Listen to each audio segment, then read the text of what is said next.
I moved to Cornwall just before COVID, which was brilliant, and that sort of inspired all my new work, which is the work that's become successful, because it's the big landscapes of from the coastal paths around here. So I walk my dogs, take photographs, come back, figure out if I've got a good composition or not. There's some places which I love, which are like my favourite places, but I've still not got a good composition from them, so I've still not even started to do them. And then other places, it's really easy to get a good composition. So for me, the composition is first, and then figuring out the colours, but I just do that as I go along. So it's not like I know this print is going to have this many colours and this is how I'm going to do it. I just work from a photograph. So getting the right photograph in the first place is what's really important.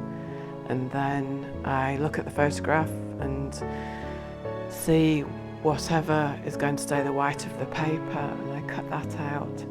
And then from there on, it's like palest colour. Where is it? Cut it out. Next colour, where is it? Cut it out. And looking at my photograph all the time.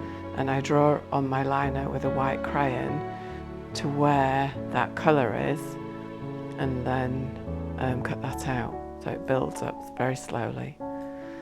So.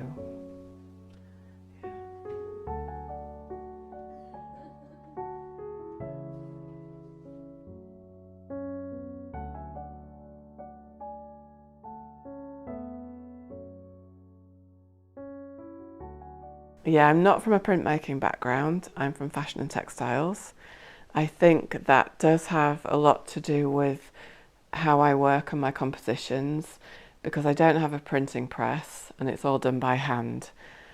And because it's all done by hand, I can't get big flat areas of colour. So I basically cover everything with patterns, which goes back to my textiles as well, because the whole thing's covered in patterns and cuts and texture, and it comes out a bit more painty looking.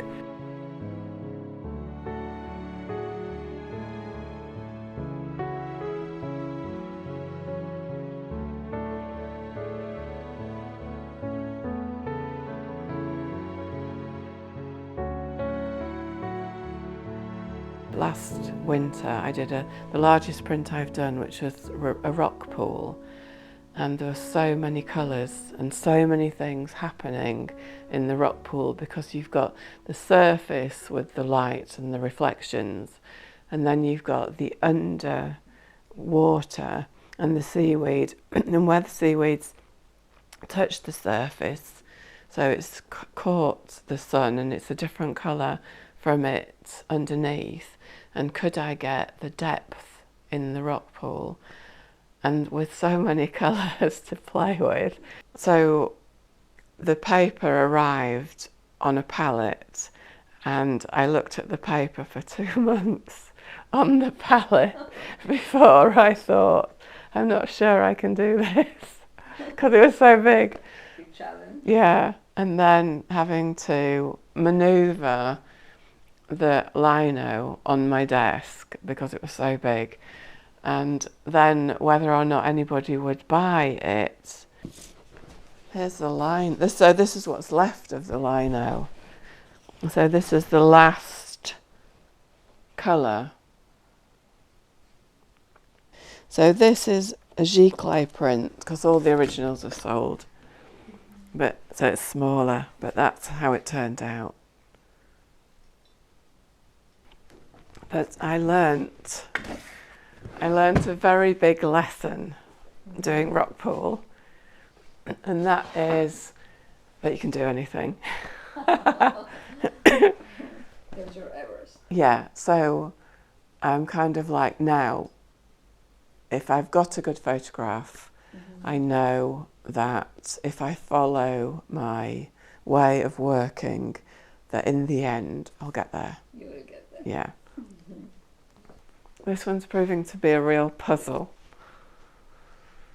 And you have no idea what's going to happen to it looking at it like that. I think also that I do like that, because when I get to the end and I know what I'm doing, then I get really excited about starting the next one, because I've like solved it, and now it's like ready to finish. That's the easy bit. It's like working all the way through it. That's the hard bit, but I like, because that's the magic, because that's when it starts to work and you're like, wow, it started to work.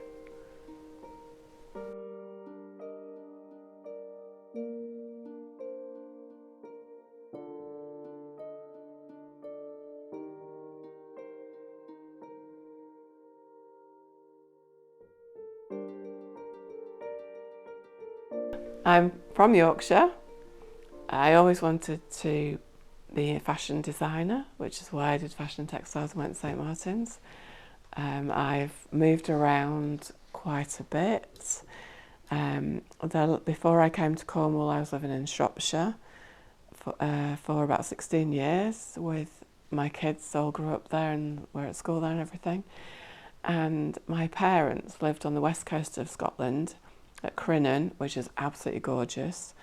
So all our holidays were up there. But they got to an age where they said they wanted to move closer to me because they were getting older.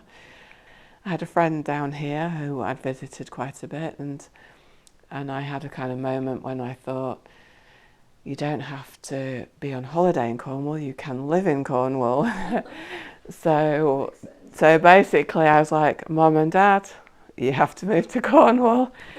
So we all moved down to Cornwall. We were looking for 2 houses, but in the end, this one came up, which is absolutely perfect because I've got such an amazing studio, so I'm so lucky. So I do live with my parents, but they're kind of over there through that door in that part. But what's funny is that they do see all the process of my work. So they'll see it from the beginning, where my dad will just wander in, look at my picture, and turn around and go back out and say, I shouldn't say anything yet. Critiques. So he's now learnt to be quiet until it's finished, because he has no idea what I'm doing, how I do it, or where it's going. So he's quite funny, but they love it. He's pleased though when it's finished. Yes, yeah. So they love my work. And obviously they're very happy that I'm very happy, so everybody loves Cornwall. I was in a place where I didn't really know what I was doing. I'd been married, brought up little kids, got divorced, still had teenagers, was trying things out to see how to make a living, and so I was in between different things. And the great thing about starting to be a printmaker is that it's not so expensive to start, because you've got your lino and your paper and a spoon, and it's not, if you're not using a press, which is the biggest expense, then you can make something.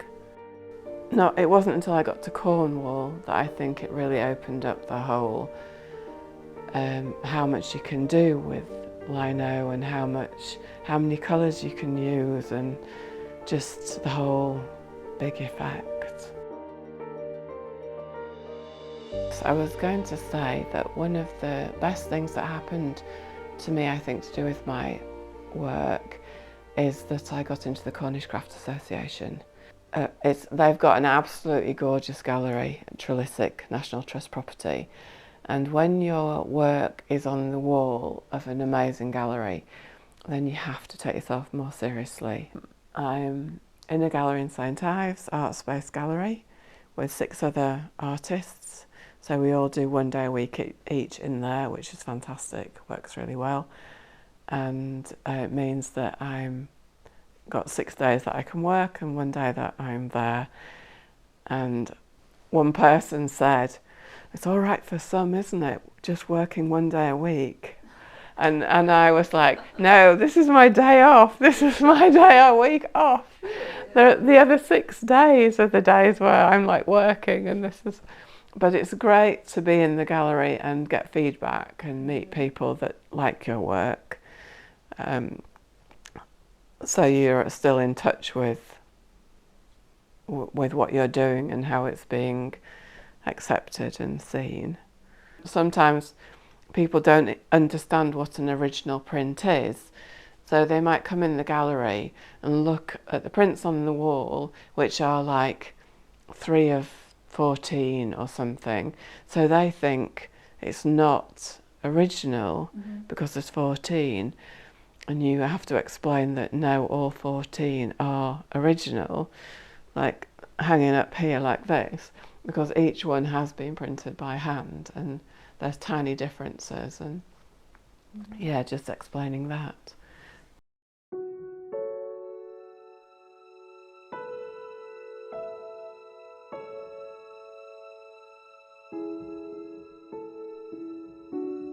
What happened? Okay, so I saw on Facebook this do something creative for 30 days, and I was at a point in my life where I wasn't really sure what I was going to do, and I'd just been like, my husband had left, I'd got my kids, I'd like moved out of the family home, rented, and it was all a bit like, what happens next? And I decided, after doing this 30 days of creativity, which I love doing something every day, I wanted to do a longer project. So I decided that I would paint a heart every day for a year. For a year? For a year. Something that had happened in the day or that I'd seen the hearts usually came from. So it could have been anything from hair blown out the window to a tree in the field. And I'd paint it in the evening, and I put a blog up so people could follow me, and they would wake up in the morning with a heart. That was the idea. The hardest bit was the first 100. Once I'd done the first 100, it was cracked. It was like went on. As it was getting towards the end of the year, people were messaging me and saying, please don't stop. We don't want this to stop. And I got messages from all around the world saying, this is exactly what I needed today. This is just so good. And it was so, and today's message was for me, and it was just really nice. And then, so coming up to the end of the year, I thought, what am I going to do? What happens next? I thought, I can't just say I'm going to do it another year. That's just like not enough of a challenge. So I said, okay, I'm going on to 1,000. I'm doing 1,000 hearts. So I carried on. I did 1,000 hearts, and then I did 2,000 hearts. So at 2,000, I thought, that's it. I've got to stop now. I'd be like painting them at 1 o'clock in the morning. Some might take 5 minutes, some might take a couple of hours. So it was like a real big thing. And then I decided that I would categorize them into books of my favorites. So I did these little books of 40 of my favorite hearts, and I've got a pink, a blue, a green, and a yellow one. And I did separate ones like a Mother's Day one, and I've got this the girl in the red dress, which was kind of like me, turned up in quite a lot of the hearts. So I thought I'd make her own book, which is my favourite book, because this one's just like a message to anybody who just needs a bit of focus or something. And it's just, don't be afraid to go out there. This is me in the boat in Scotland, just drifting around.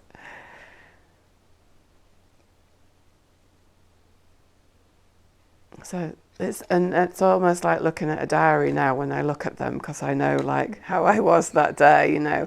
Here I've got the little blue houses, which are in the kitchen on the shelf. that I was sort of sitting, what am I going to paint tonight? And I'm like, oh, those, I'll paint those. So it's things like that.